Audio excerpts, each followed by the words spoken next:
Ever wondered about the mysteries of herbal aphrodisiacs? Perhaps you've heard whispers about their potential to spark passion and desire.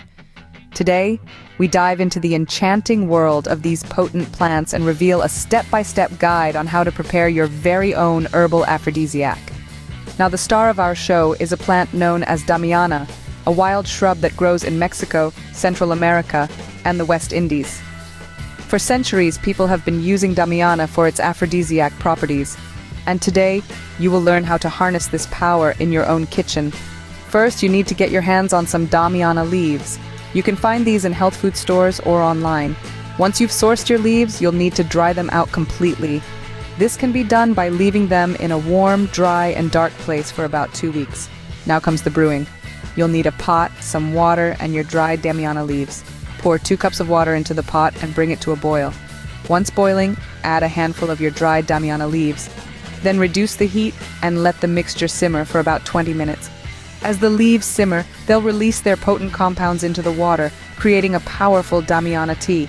Once your 20 minutes are up, remove the pot from the heat and strain the mixture to remove the leaves. The resulting liquid is your herbal aphrodisiac, ready to be enjoyed. But how do you use it? Well, it's as simple as drinking a cup of tea.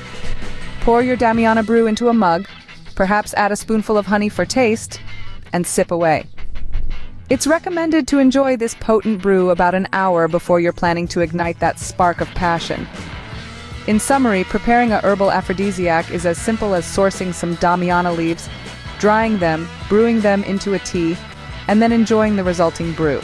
Remember, the power of these plants lies in their compounds, which are released during the brewing process. So, take your time, follow the steps, and before you know it, you'll be sipping on your very own herbal aphrodisiac. So there you have it, a journey into the world of herbal aphrodisiacs, a step-by-step guide to preparing your own, and the knowledge to use it effectively. The power of nature truly is remarkable, isn't it? Until next time, stay curious, stay adventurous, and most importantly, stay passionate.